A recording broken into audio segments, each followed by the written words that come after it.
I'm not dead. I am returned, and I have promised we shall never leave each other to do this alone again. Although I did enjoy last night's watching you, because I noticed that Chris did the same thing that I did when I was left to do it on my own. That sort of started like a normal blog as best we could, and then at around the sort of 12 to 14 minute mark, just sort of shambling into introspection and just starting to talk to ourselves, and not necessarily most favourably. So that's what happens when you have silence to fill and don't have somebody to sort of politely go, yes, yes, and then move on to other subjects. So that's what normally happens. Hello, by the way, to our friend Alison. Oh, hi, yes. Watched yesterday's vlog and asked her boyfriend and my friend Phil to give me a call and check on me. So I think you might need to check in with Chris. Yeah, that's apparently how introspective and troubled I appeared on yesterday's vlog. But it's nice to know that someone watched that through it, to be honest, because you never really know. Bless, yeah. So hello, yes, it is April the 8th today. So it is day 18 of lockdown. I realised I didn't actually tell Chris what day or date it was yesterday, so we didn't tell you, but I did put it in the blog, in the blurb. But yeah, we are on day 18, so it's getting real now. We've been doing this a while now, I think it's safe to say.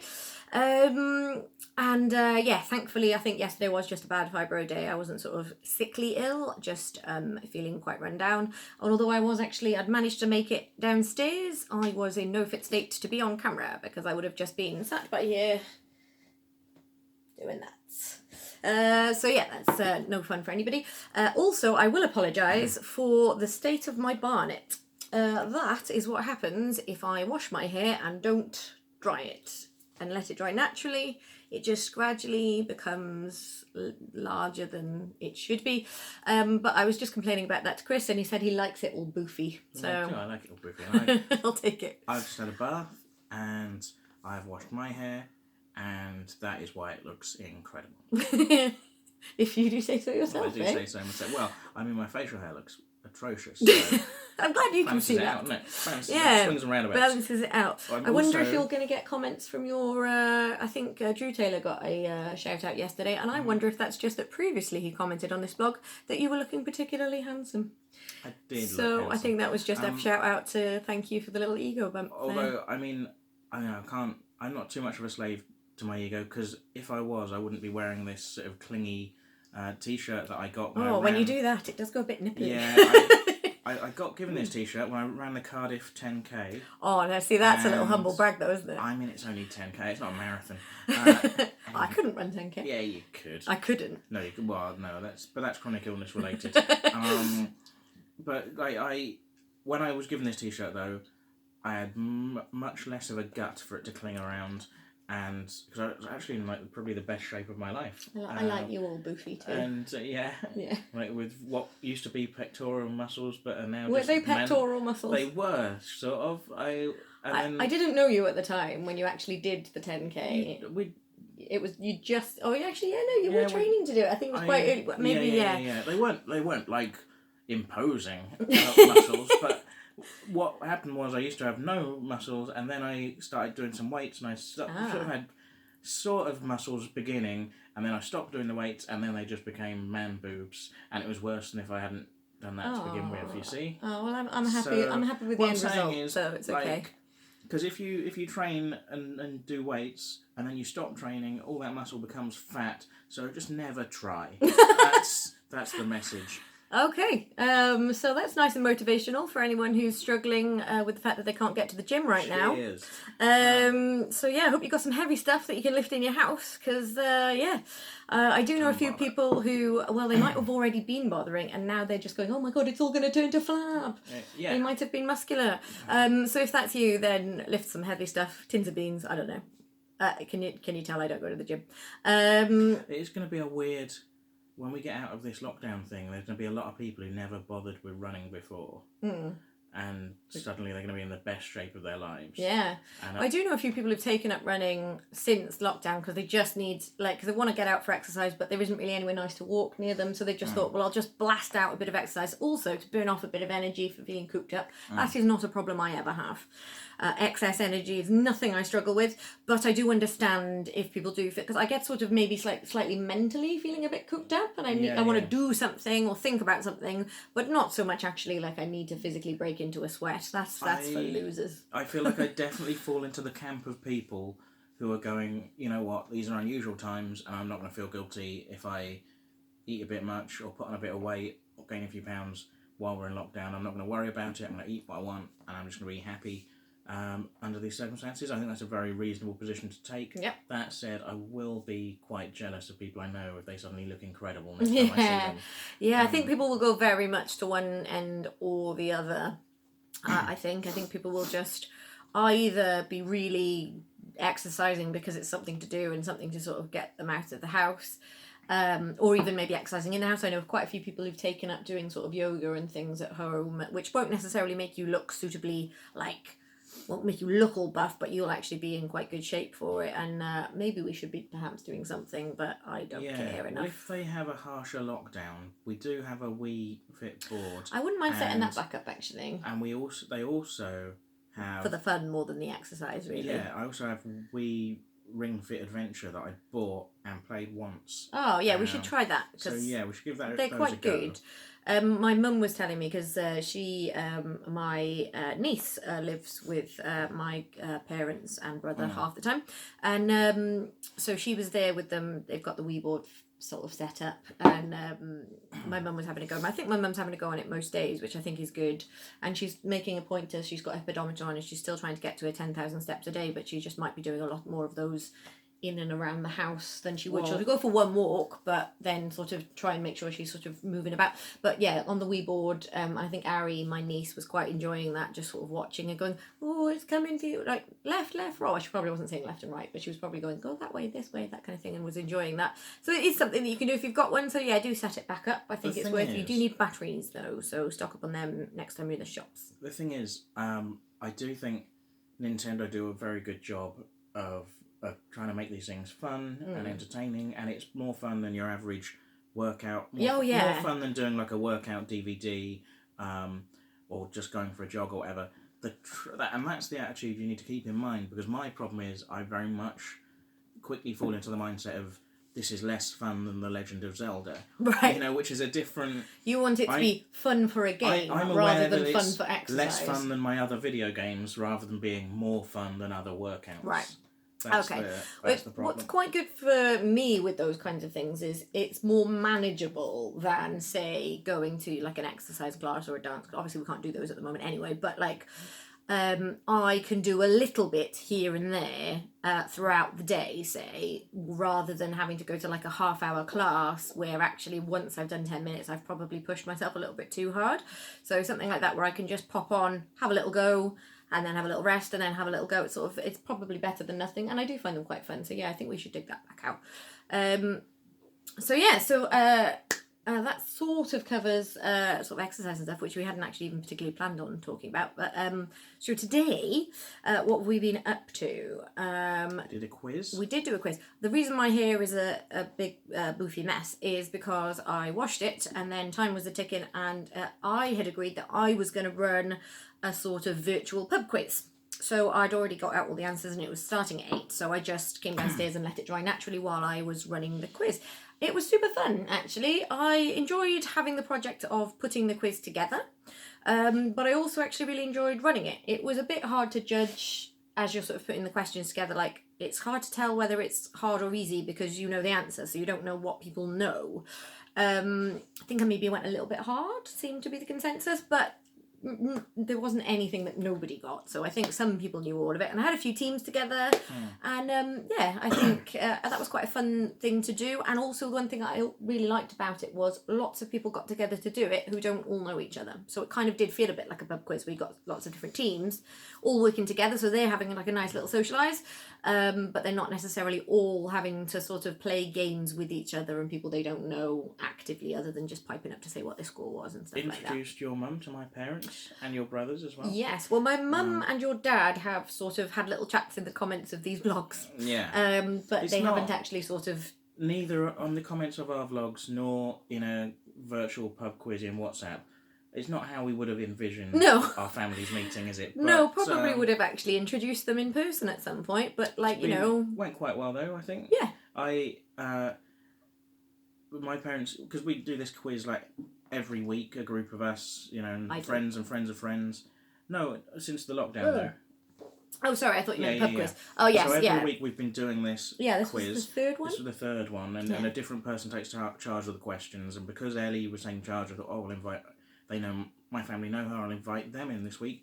And so, like I said, it was the first time they'd been part of the group, first time Ellie's mum and brothers had really interacted with them, particularly, and almost immediately my parents messed up and posted their answers in the main group where everyone could see it rather than sending them to Ellie, the quizmaster, and I felt a little bit embarrassed. Well, embarrassed is a strong word, very proud of my family, I love them, and if anything, I'm the one that causes the embarrassment in the family, but I felt a little bit like, come on guys, don't show me up in front of the other quizzes. But then it was okay though, wasn't almost it? immediately your mum did the same thing. And I thought, oh, okay, that's fine. That's all right then. Yeah. Right. So yeah, I think it was fine, and most of everybody had kind of like posted their answers, and as it wasn't a prize, obviously in an actual pub quiz there's usually prizes up for grabs, so whether or not that's in some places just maybe a bottle of wine or something, but in other places actually can get quite a hefty sort of prize fund in cash actually if it's quite well attended, so people would have probably taken that a bit more seriously, but there was no prize for this, just kudos. So I don't think anybody would have gone, oh haha, I got an extra answer off somebody else's sheet there, or at least not deliberately. But that's part of the nice thing about this quiz though, because sometimes people at pub quizzes can get a little bit too intense. Yeah. That's sort of my main reason why I don't really like to go to them, because you already go to them a lot, and they can be really fun. Well, my two reasons are sometimes people take them a bit too seriously and then I find them a bit stressful. I think it just like taps into a little bit of social anxiety there. And then the other thing is sort of that the quiz team that I would go with include my mum and my brother, and they're both really, really good at quizzes and general knowledge across the board generally, and they've got a good sort of range between them. So if I go along to a pub quiz, now I might know lots of the answers, but there won't be a single answer that I know that they didn't, so I'm essentially wasted meat. Yeah, I do sometimes... I don't really bring anything to the table other than I split the pot with them, so I don't really see what's in it for them. I do sometimes feel a other little than bit the joy surplus. of my company. I do sometimes feel a little bit surplus to requirements, but I'm largely there for the carvery. They do a very good carvery. I go for the beef, but then I also ask for a bit of the turkey skin, and they give me a bit of the turkey skin, and that's good, isn't it? Unless you're a vegan like this one, but for me it's very good. No, to be fair, I did used to like the skin. The skin was the best bit. I mean, first choice would be a turkey wing, but they never have the wings. But anyway, so I'm largely there for the carvery. So maybe next week, if we do this weird, maybe I'll cook us a roast dinner. Oh yeah, all right. Yeah, cool. Yeah, I'm down with that. You may have noticed, by the way, that I'm on Barocca for health and wine for need after running a pub quiz. So just in case you were wondering, I'm not accidentally picking up the wrong glass. They're both wine. I'm just on wine. I had a Barocca earlier in the day, just to keep you Keeping all up to speed with our Barocca usage. Yeah. So I guess we should probably talk about, I don't know, some other up to things. Speed with our crystal meth intake. That's very much. That's very much between us. Yes. Yes. And our dentist. I guess so there's a few other bits that we want to talk about. That's kind of what we've been up to today. Here, have we done anything else much today? I was mainly working on the quiz because I hadn't finished it. Because yesterday I was planning on working on the quiz, and yesterday I achieved absolutely zero. I feel like I should have came downstairs at about 10:10. Yeah. And that was the first time I'd emerged, and mainly I slept yesterday. Yeah, I feel like I've not done very much today, and I'm not really sure where the day's gone. Oh, I guessed it on Stefan Allen's streams. Yeah. Let's talk about that. Stefan Allen is streaming 3 times a week. I did not realise it was... I thought it was once. There we go. I've missed a few. I'll have to catch up. He's doing that on Periscope, or you can also find it on Twitter, which I think is @StAlun, like STALUN. So he's streaming just and interacting with people who comment and things on there, and he had me on as like a guest, and we talked about the nature of kind of what it's like being a comedian, trying to explore other creative outlets, and when you're not how you have to gigging. adapt to the new formats and things, and some other stuff as well. And that was quite fun, and that was interesting. So go and check that out. Someone on there who was enjoying it said that we were providing streamy gold. Streamy gold. Streamy gold. That sounds like it could have connotations. Really does, doesn't it? Tune in 3 times a week. That sounds like something Donald Trump might be into. Tune in, exactly. Tune in to Stephen Allen's Twitter feed, where he'll be unleashing his streamy gold all over the internet. So tune in, guys. So I mean, we took it as the compliment that was intended, but definitely, I mean, I'm having t-shirts made. I sort of hope he knew what he was doing there. I say he. That sounds like something a he would say, but if I had one of those stag do's where everyone has a t-shirt with their name on it. You want to be streamy gold? No, I'd make Steph be streamy gold. That'd be his nickname on his t-shirt. Would you be Moonpig? No. You know I'm sensitive about my porcine features. Ruddy cheeks and an upturned snout of a nose. I really terrible. don't think Little you piggy do. eyes. You meanie. I was just doing a callback to another blog. I know. I know that. But actually, talking about that, sort of doing that virtually, how did that work? Because even just sort of trying to have a conversation, which was streaming, meant you did have a few moments of lag and things like that, which can be a little bit tricky, which we've also had when we've been trying to just have group chats and things. It can sometimes, if there's a little bit of a delay and there's a couple of you trying to talk at the same time, it can be a bit... And I guess bandwidth must be taking an absolute hammering at the moment. Like, everybody must be uploading and downloading huge files, as we are. I wonder if maybe it's actually probably slightly laggier than it would normally be, maybe. Well, there's a lot of people right now, you see a lot of celebrities and broadcasters and people who are kind of working from their kind of back bedrooms. And obviously, you don't do it in the front room because you've got... kids or family, whoever else about, and we do this in the front room because it's just us together in the house. We're not disturbing anyone, but obviously for a lot of people you want to leave the kind of main family areas for the rest of the family to get on with things. And so similarly, I was in the back bedroom doing this stream, and maybe the reception... You were in our bedroom? You were in the back bedroom? No, I was in our bedroom. I don't know why. I just felt like back bedroom sounded better. Like I was... I don't know. He's allowed to use our bedroom when I'm not asleep. I was in the bedroom. and maybe the reception wasn't the best up there, and it was a bit laggy and it was a bit glitchy, which was other than that, it was really fun. I would have allowed you to swap, but I needed the desktop for quiz related purposes, so I had to be down on here. another time. Maybe I'd try it downstairs, or maybe we'll do it again sometime. But it was fun. And follow Stephen Allen's got a Facebook page as well, so he's very good, very funny. I do rate him. He's a good stand up. But I haven't watched many of the streams, so I'll have to. Cool. But that sort of leads me on to another thing that seems to be springing up now, and definitely I think people are getting a bit more used to, is planning a social calendar for virtual meetups. So I've noticed over in the last few days of a couple of times where I've sort of been like, oh hey, so let's all try and be on the same place at the same time. Can you do this now? And then people go, oh, I can't do Thursday, I can do Friday. It's starting to feel a bit more normal, like it would be if you were all trying to meet up for a drink. But at least when you are trying to meet up, you're not having to worry about childcare or getting dressed up and ready. It is just literally which time are you free and not doing anything else. And all of those things tend to just be... Some people are obviously still going to work. But most of us have realised how non-essential we are, which harks back to your slightly existential rant yesterday. But yeah, we've kind of left to our own devices.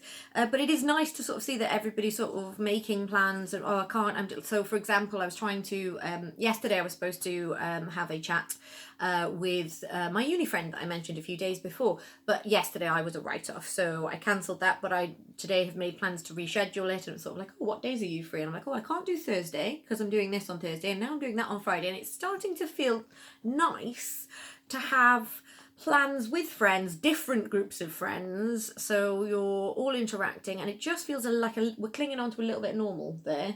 Sometimes and it's becoming habit.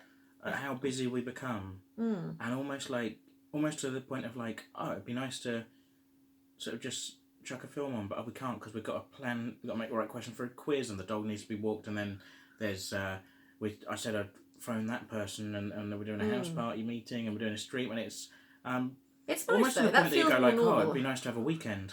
Nice to have a weekend off. We can just chill and not have to bother with all these pricks who keep trying to interact with us. My days for that used to be great because it used to be that I don't have weekends off because weekends are the busiest times at the escape rooms because obviously people want to go out and do fun things on their weekends. But I would be off Mondays, Tuesdays, and Wednesdays. Now Wednesdays I would tend to actually really focus on getting work done, not at work. But Mondays and Tuesdays I would take as my day off, and because everybody else was in work, that would be my time. Quite often you'd be in work because you'd just work any day out of the 7 days. That would be my day for just watching all of my like terrible trashy TV and catching up on all of those things that I just don't want to inflict on you. And yeah, so actually we haven't really had any of those. Can't have any of those sort of like things that we would do when the other of us are out, because we're never out. Well, there's a window of about 45 minutes to an hour a day when you might be out with Lucy. Well, you've got a bit of time while I'm in the bath, maybe, or asleep. To be fair, he gets half a day because I'm asleep. Yeah, generally I get up about 10:30 and then I see Ellie long past noon. And so, normally I'm going quite excited to see you because I'm like, I was up before him today, people. though. I've become like... Only because I slept about 22 hours yesterday, but still, I'll take my little victories. It was weird you being up earlier than me. That was very strange. But normally I feel a little bit like I'm turning into Lucy the dog, kind of, you come down and I'm like, the people are here, yay! People. How really do you want me to see you. go, hey, and then you're like, dentist hey, so I'm going to do some work and make music. Oh, okay, fine. What are we doing this evening? This evening we have plans. So we'll finish this, obviously. It would be very rude to interrupt you. Very chilled plans. But yeah, very chilled plans. With people. Just doing our own thing. No, we're watching. We mentioned it a few days ago, but we are going to actually sort of make some time to watch the National Theatre stream of One Man, Two Governors after this finishes. So when this finishes, it takes me a little bit of time getting it uploaded to both Facebook and YouTube, and that's even more frustrating now because one of my cables on my phone has died, so I can no longer upload it direct to my computer. I have to upload it online and then do faff. So that takes a long time, but I've ordered a new cable, so don't panic, guys. I'm sure you were really worried. But yeah, so once I get that done, we will settle down and watch a play. I'm glad it's a funny play. I don't think I would have been in the mood for sort of anything too hefty. It's, if you don't know, if you didn't see when we talked about it before, if you haven't seen elsewhere, the National Theatre are putting on plays onto their YouTube that they've filmed at their theatres and are putting onto their YouTube accounts. The full unedited, the whole thing. Done as live, with a live theatre audience, just filmed several cameras, all very slick and nice looking. High quality productions, I'm sure big name people in them. This one tonight, I don't know about the other ones that are coming up, this one tonight's got James Corden in it. That's not a selling point for most people, and that's fair. I was going to say, I realise that James Corden is not a person to everyone. Actually, it's similar to Jamie Oliver the other day. He's someone that kind of was everywhere and kind of got up people's noses a bit, and James Corden falls into that category as well. He must be fairly... Some people must like him because he does popular. Very well. He doesn't do it for me personally, although I do like his performances in things he's in. I just don't really like when he's being himself. I do. Yeah, he gets up my nose a little bit. I get it, but that's not really very fair critique either, because I can't really put my finger on what it is. I just don't really warm to him. For me, like Jamie Oliver, he's someone I don't mind. I'm not an uber fan, but like I don't mind him. And I think his acting is probably better than when he's being a personality on things. So he's in this, but the point being that they've got Jane Eyre and some Shakespeare and stuff coming out. I'm sure they've got other big names. That's the level we're talking, like international stars. So yeah, well, the ones that I've done back in the midst of time that they did stream to cinemas, which I think is probably, they might have already done that with these, or they might have intended to do that with these, I'm not sure, but they were the likes of sort of in Frankenstein it was Johnny Lee Miller and Benedict Cumberbatch. In Macbeth it was Kenneth Branagh. Big quality stars for the National Theatre. You're not just going to be like jobbing actors. They announced 4 titles they've got coming up. Right. Frankenstein wasn't amongst them. No. I am hoping they do put that production up, because I've never seen it. I'd love to see that production, so I'm hoping that happens, fingers crossed. But yeah, these are going to be high quality productions, and it's something a bit different to do, isn't it? Watch a play bit different from just watching more telly. An opportunity to see a thing, because we don't get to the theatre very much, do we? No, not as much as I'd like. We've been to the theatre twice, I think, since we've been together. The trouble. And yeah, it was all sort of, it would be us going the nearest big theatre. We could do the new theatre in Cardiff, which isn't too bad, but also the Wales Millennium Centre has amazing things on, but you are looking at sort of quite hefty ticket prices, which just is a little bit excludes not most people, that's probably a bit, but yeah, it is a treat to go to the theatre, whereas cinemas maybe more our bag. So this is a chance. But I love the theatre. My background is in theatre. I studied drama. I worked in the West End for a few years. I love an excuse to get to an actual proper play. So I'm really looking forward to this, even if it is James Corden. So weirdly, yeah, it's going to be something a bit different. And the other point that I wanted to say is that they're only up, these plays, they're putting them at the National Theatre so that everyone can enjoy them for free. But each one is only up for 7 days. Yes, so and I in think fact, we checked, I believe the one we checked to make sure it was still up, the one we're going to watch, One Man, Two Governors, has been up for 5 days. So if you want to watch that one, check that out. Might be tomorrow, because we're not sure what time they'll take it off. We're not sure. Sunday. What day is it? No, it's not Friday. What day is it? It's Tuesday. Tuesday. So lost all track. So it could go off like tomorrow night or the day after. Yeah. So if you are up for it, it should be very good. I remember it being in the West End and it being raved about. And it's a farce which is kind of a little bit old fashioned, so maybe doesn't get sort of, people don't tend to go towards farce. So for a farce to get rave reviews, it must be good. I think a farce, when done well, is really, really good. I'm looking forward to it. If you're not really sure what we're talking about on a farce, Faulty Towers. You know, where things just, people are trapped in a small space and things just escalate. I think also, people, timing of people coming in and leaving, and usually there's somebody doesn't know what's happening in another room kind of things, and lots of sort of the rooms sort of the characters interchanging, but sort of you keep seeing different parts of the story, but you know how it's all interlocking, but they don't usually, and I love that. If it's done well, it is beautiful. It just can be a little bit naff. Well, the other thing about a good farce, and that's why I think it's difficult to do in a film, and why often it's more of a theatrical genre really, is that if you've got one stage set of a room with lots of doors and windows and people are coming and going in and out, and you're very aware of the kind of the level of choreography and timing that how involves slick the timing is, and that's exciting. People going in and out, and this character can't see that person, and they can't be aware that person's been in to make that work.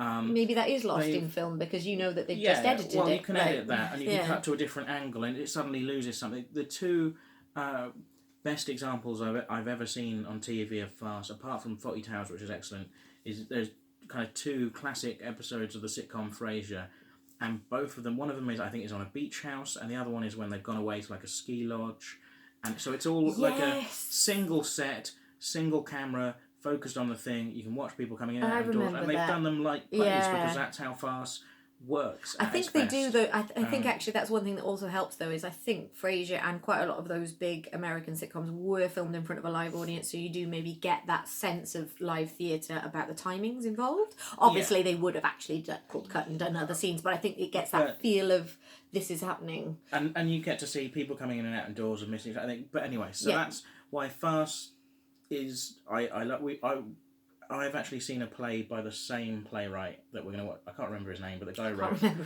wrote One Man, Two Governors. I've seen a play by him before.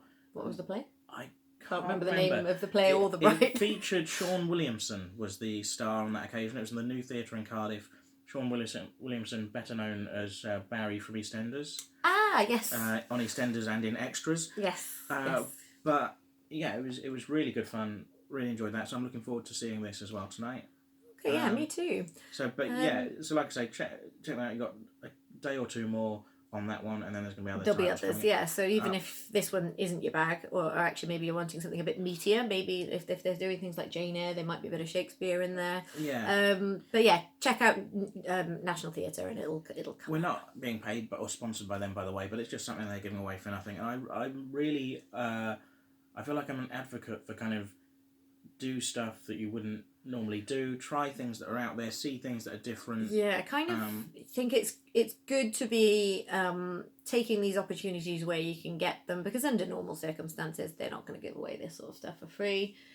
But as it stands, they're not making any money at the moment, and at least this will be, like, I imagine the reason they're doing it is building interest so that when things do open, people might be a bit more inclined to go and catch something at the National Theatre, because they can't run plays at the moment. So I think it probably is some clever PR people playing the long game. But yeah, very good move, I think. Another really brief recommendation, one of my absolute favourite comedians, John Robbins, has got a new special called The Darkness of Robbins, come out on Netflix I still today. need to see his old one, but yes. Well, you saw his old one. We watched that because it was.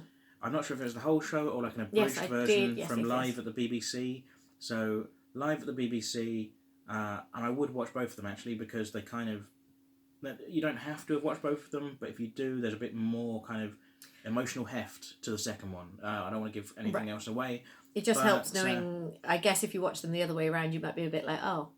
I know what happens next. Yeah. So, but yeah, so live from the BBC, which I think is on iPlayer, is also on Netflix. Check out the John Robbins episode of that. But The Darkness of Robbins, that's his special. That's just gone on YouTube. On Netflix, I think today. I'd recommend it. Well worth checking out. Cool. Yeah, I think we're back in the swing of blogging now because we've run out of time.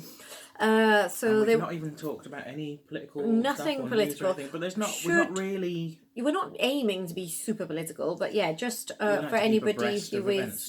Today I have not really looked at any of the stats. I did look at Newport's, but that is literally it because that's coming up on my newsfeed every day, and that is sort of ticking over. It's not getting horrifically worse in terms of numbers every day, but we're having numbers of new cases that are in the sort of 70 to 90 mark most days, which is quite a lot. And yes, Boris Johnson is still in intensive care, but he is not on a ventilator.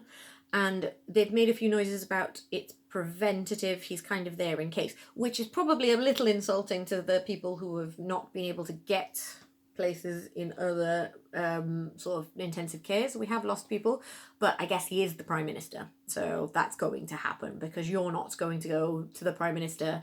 Nah, mate, wait your turn. So that's probably not cool, but that is probably just the way the world works. But he's, so by the sounds of it, he's not deteriorating, but he is still intensive care, so he's obviously quite unwell. So we will keep an eye on what's going on with that. But to be honest, I doubt you come here first for your news. So, yeah, that's just what's going on to put it in context with what's going on in the wider world. So I think we've probably filled our time, really. Yeah, and we've got to go and take some more crystal meth. So we'll see you tomorrow. Where are we even getting it right now? You've got to wonder. So anyway, right. More on that tomorrow. There won't be more on that tomorrow. So we will be back tomorrow. See you then. Bye. Bye.